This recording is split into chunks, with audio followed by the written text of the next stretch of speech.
Là, je vais donner la parole à Isabelle. En fait, on a posé 3 questions à Isabelle. Puis la première question qu'on lui a posée, c'était de savoir si elle pouvait nous définir ce qu'était la justice sociale. Oui, bonjour, ça me fait vraiment plaisir d'être ici. Donc, comme Camille, elle m'a présenté, donc je travaille comme chercheur à Parole d'Exclus. Donc, j'ai un poste de chercheur assez atypique qui est vraiment ancré sur le terrain à Montréal-Nord. Donc, pour moi, la justice sociale, c'est un principe, un idéal à atteindre qui évoque non seulement l'égalité des droits, mais aussi la solidarité et des dispositifs pour que les individus et les groupes puissent vraiment exercer leurs droits. Et quand je pense aux droits, c'est autant les droits civils et politiques que les droits sociaux et économiques. Et pour y arriver à cette justice sociale, ça prend à la fois une reconnaissance des groupes qui vivent l'exclusion, qui subissent des discriminations, mais aussi des mécanismes pour rendre l'accès aux ressources plus égalitaire. Ensuite, ce qu'on t'avait demandé, c'est dans ton travail avec les citoyens de Montréal-Nord, comment est-ce que se posent les enjeux de justice sociale? Comment est-ce que tu les abordes dans ton travail? Alors à Montréal-Nord, on travaille effectivement dans des secteurs qui sont particulièrement touchés par des dynamiques d'exclusion. Juste un simple regard sur les chiffres, les statistiques, ce qui nous frappe, par exemple, si on regarde le Nord-Est, qui est un secteur particulièrement défavorisé de l'arrondissement, on est frappé d'un côté par la jeunesse de la population, par sa diversité, le taux d'élevé d'immigrants, et de l'autre côté par sa densité populationnelle, le taux élevé de personnes sans diplôme et le fait aussi que près de 50% des habitants du secteur vivent sous le seuil du faible revenu.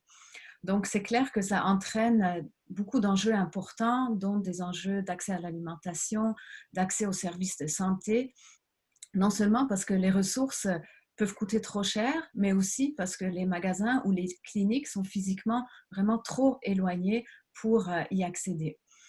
Et je pense que tous les autres enjeux qui ont déjà été mentionnés dans les témoignages d'avant, que ce soit le logement, d'autres enjeux de sécurité alimentaire, tout ça, c'est aussi très présent à Montréal-Nord. Par contre, le défi avec ces chiffres, c'est que ça peut peser très lourd sur les non-montréalais.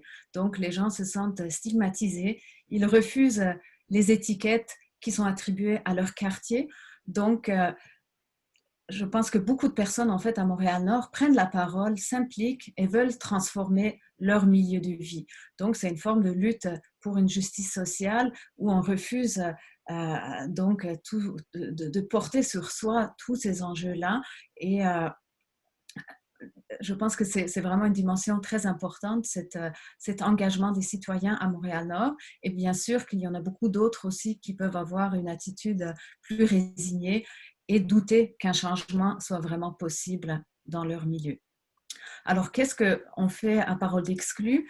Parole d'Exclus, c'est une des organisations sur le terrain qui favorise cette prise de parole citoyen pour que les solutions pour arriver à une société plus juste soient vraiment développées avec les personnes dont les droits sont aujourd'hui largement bafoués.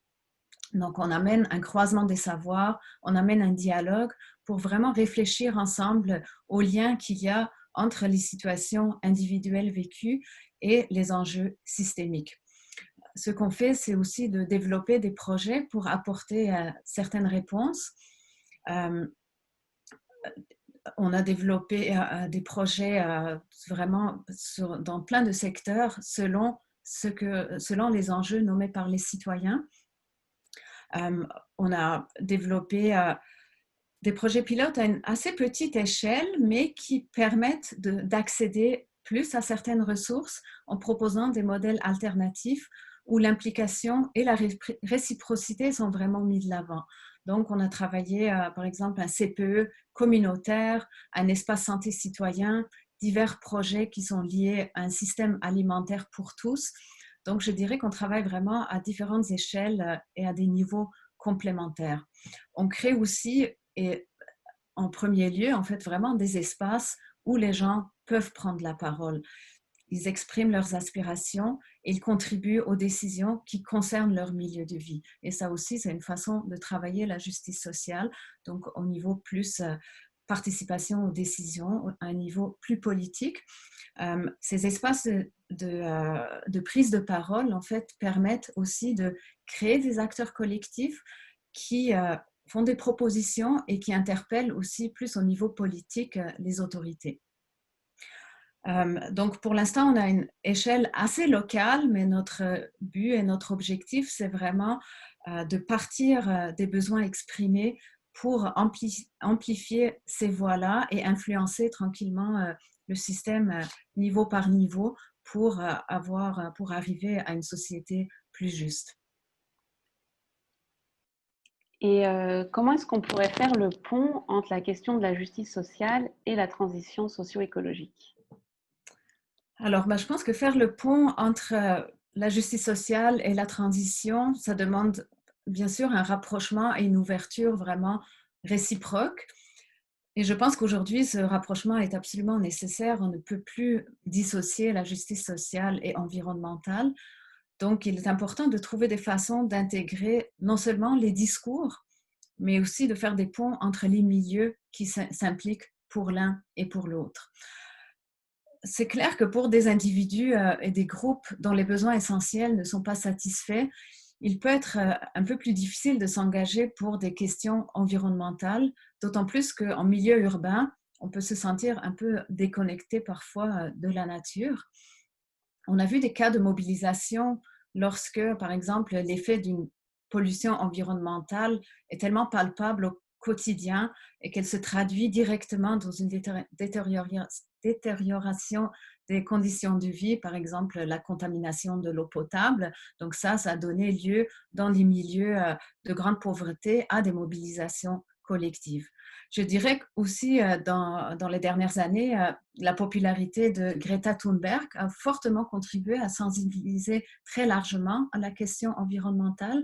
On a vu, par exemple, à Montréal-Nord, il y a aujourd'hui un groupe de jeunes adolescentes qui s'appelle les Gilets Verts, qui sont inspirées par Greta, qui font des brigades de sensibilisation dans leur quartier, qui militent pour un meilleur environnement local, qui passe d'une part par la propreté de leur quartier, mais les porteuses de ce projet voient vraiment un enjeu global à cette action-là. Donc, je pense que l'intégration du discours environnemental dans les milieux de la justice sociale fait son chemin. Et je pense que cette invitation de Solon et l'intérêt de Solon pour la justice sociale, ça indique qu'il y a quand même aussi cette influence réciproque, mais qu'il faut porter plus loin. Je pense que l'ouverture des milieux de la transition écologique à une plus grande diversité me semble vraiment essentielle pour amplifier ce mouvement, pour que tout le monde et une diversité d'acteurs puissent vraiment se reconnaître dans ce mouvement-là. Ça implique une ouverture dans le discours, mais aussi vraiment une prise en compte de la réalité et des enjeux de personnes issues d'une diversité de milieux.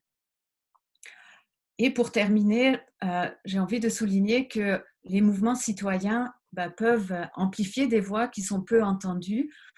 Et c'est important de le faire. On a vu dans l'histoire que ça peut avoir vraiment une influence sur le cours de l'histoire. Mais il faut se garder d'ajouter du poids, surtout lorsqu'on travaille avec des groupes qui vivent déjà des multiples formes d'exclusion.